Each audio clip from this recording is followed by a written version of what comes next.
everyone, and welcome back to the Racing Mentor Side Hustle series. Now, I know a lot of you are going through the process of working out what your idea is, how to grow it and develop it into something really viable.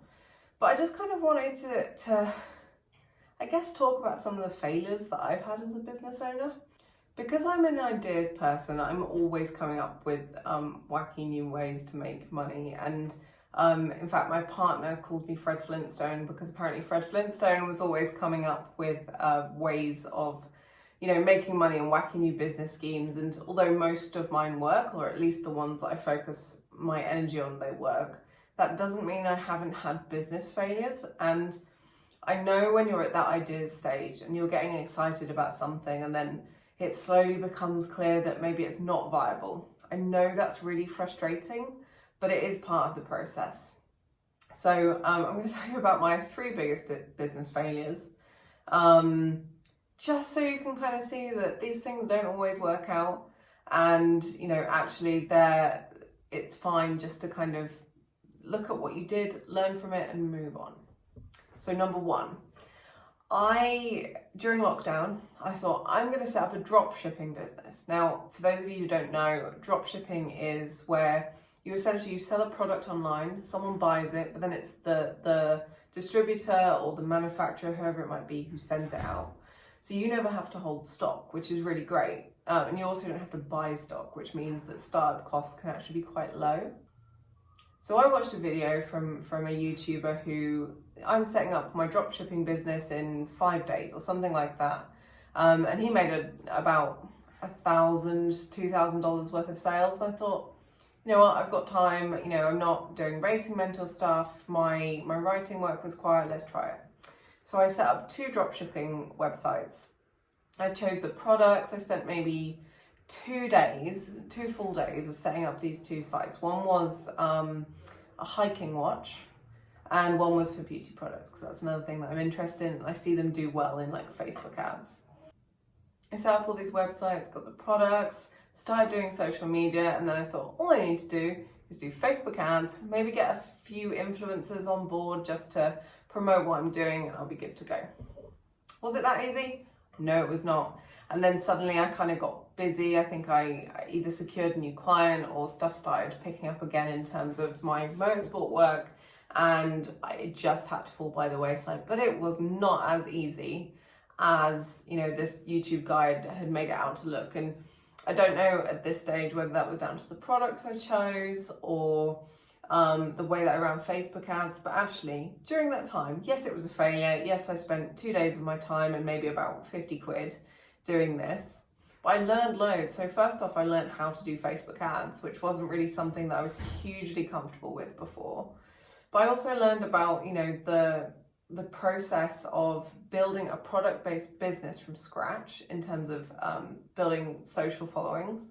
Something I know quite a lot about and I've done, but I've never done it for a beauty business, certainly. And it was just really interesting to see what the differences were there compared to something that was very, very community focused or very, very expertise focused like my other businesses. I also learned that things aren't that simple and you do have to put in actually a lot of work up front. Now, I know this deep down. I don't know why I was looking for a quick fix, but I was apparently. But with Racing Mentor, I did so much work before I ever got a penny. And I think a lot of that is down to the fact that I did it out of, love and, an almost desperation to see talent on track. But I also thought I need to do this work up front and then I can focus on serving the audience while the book and courses and things run in the background. So that's my first big business failure, and I'd say that's very relevant to what you guys are doing. So some of you might be choosing dropshipping as a viable option, but with any idea that you go for, it's likely that somewhere down the line you realize that something's not working, and you either have to think, right, I'm gonna stop now, or you continue with it. But I don't want you to fall into what they call the sunk cost fallacy. So like you think, oh, I've put this much work in so far and this much money in so far, I have to continue. Actually, doesn't work like that. And if you continue on something that is is already not going to work, you already know it's not going to work, then there's not really any point in continuing, because it's just going to keep costing you more money without any return. So it's better to kind of cut all ties, go back to the drawing board and start again, and that is fine. Number 2, I tried to set up a tea business. We had the name, we had the ideas, everything, and it all kind of came down to finding a supplier that did the right products that we could white label. Now, white label means that it's their products in their like basic packaging, but it has our stickers on. So we had this incredible name, which was Teetotal. And like the USP was that we'd be creating like tea-based cocktails for people who didn't drink alcohol. So we started searching for this supplier who could do eco-friendly packaging. We'd be able to white label it. They did the products that we wanted because we had specific ideas for these tea cocktails. And we couldn't find one. We just could not find a UK-based supplier. A lot of them were in China, but we were worried that shipping times would be so large that we wouldn't be able to fulfill orders and keep on top of stuff in the way that we wanted to.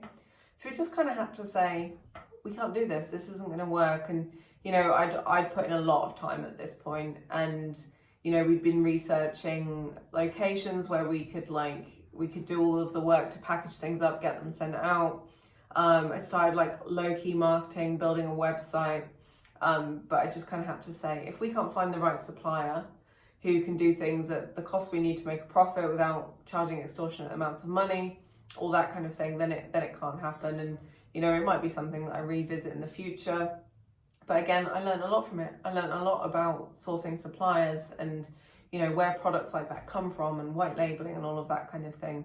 So although, you know, the business itself failed, I wouldn't class it as a failure, really. I learned from it, but, you know, the business didn't work out, and I still think about it a lot because I want to create tea cocktails. That just sounds fun.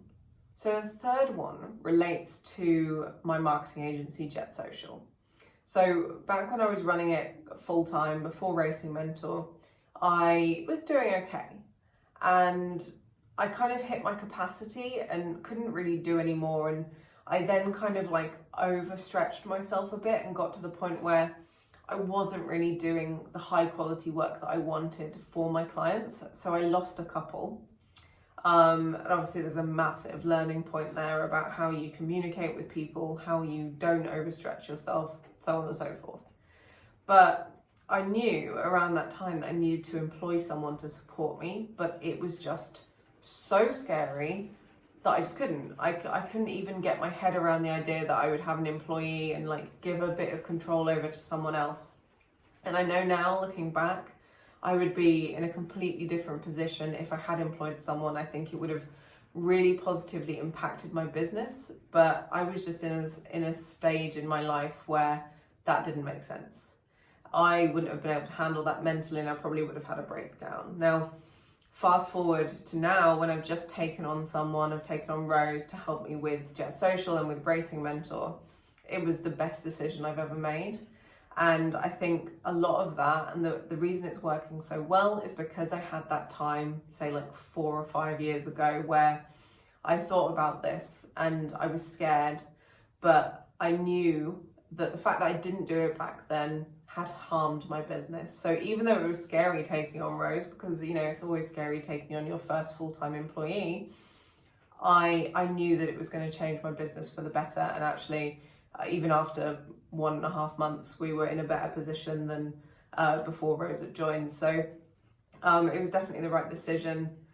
This time round, I do kind of wish I'd made it earlier on, and I would say that is where I kind of failed in business. But again, I learned so much, not just about, you know, how to manage my business on my own and look after my clients, but also kind of then in the future, so now, how to manage an employee and use them to the max without getting stressed out about the fact that I've had to relinquish a little bit of control from the business that I've built for the last 8.5 years. So those are my 3 big business failures. You know, I'm not saying that I lost millions of pounds and, you know, how that wasn't a failure and anything like that. I'm quite a cautious person. I'm not the biggest risk taker, but I've still failed. And the whole point of this video is to show you guys that it's fine if a business idea doesn't work out. You might lose a bit of money. You'll certainly lose a lot of time. But think about what you've learned from this situation. And it's a lot like sponsorship. If you get rejected by a sponsor, what have you learned? You probably know so much more just from that one experience than if you hadn't had that experience. So if you are kind of thinking, I need to go back, I need to go through kind of the process of finding the idea again because this one isn't going to work, it's fine. It's totally fine. And, I've been there. That's just 3 of my business failures. There's been, there was a herbs and spices company. There was a travel consultancy that got just squashed by the pandemic. There's been all sorts of things. You know what? They're ideas that are on the back burner. I might come back to them. But for now, it's very much kind of focusing on the things that work. Don't be afraid to go back to the drawing board, because those ideas will always be there. It might be that, once you've established your interests and your expertise and there's an idea that you really want to settle on, but you just can't find out how to make it sellable, sit on it. You'll come back to it and one day go, aha, this is what I can do with that idea.